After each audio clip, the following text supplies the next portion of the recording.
yung si Ruru. Yung isa po si Mia, tapos na po siya, hindi ko lang na-videohan.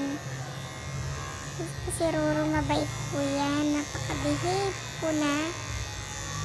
For Kaya babies naman yung niyan. ako na yan. Ang bait-bait. Sobrang haba na po ng buhok niya, kaya kailangan ko na po siyang gupitan.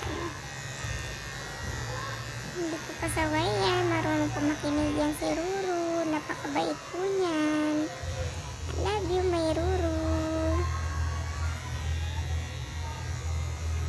At si Ruru, marunong makinig yan sa akin. Takot yan sa akin.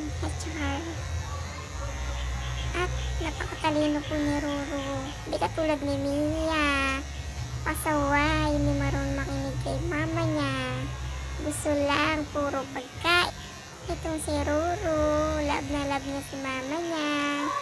Isang sabi lang, alam na niya, marunong makinig si Ruru. Si Mia, ayun, may tinitignan, ano kaya yun? Kapag day off ko, doon ko lang sila na asikaso. Pero kapag may pasok ko, naiiwan lang sila dito sa bahay. Kaya pag wala akong pasok, lahat ng time wala sa kanila. Si Ruru ang kauna-unahan kong fur baby. Kaya kapag si Mia yung nilalambing ko, agad siya lumalapit. Gusto siya yung lagi kong nilalambing ko. Si Mia yung nilalambing ko. Nagsiselos naman si Ruru. Kaya pag nilalambing ko sila, isa-isa ko silang nilalambing para walang nagsiselos. Kaya itong dalawang to, si Mia at si Ruru, mahal na mahal ko yung dalawang yan. Kahit napakapasaway, yung dalawa.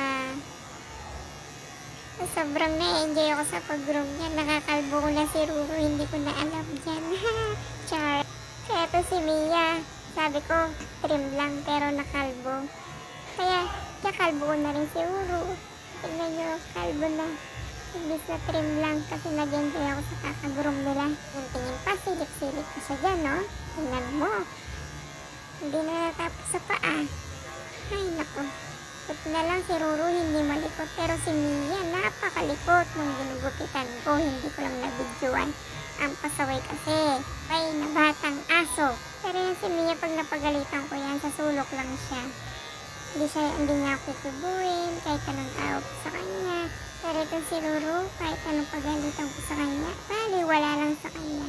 Yun lang po, bye-bye!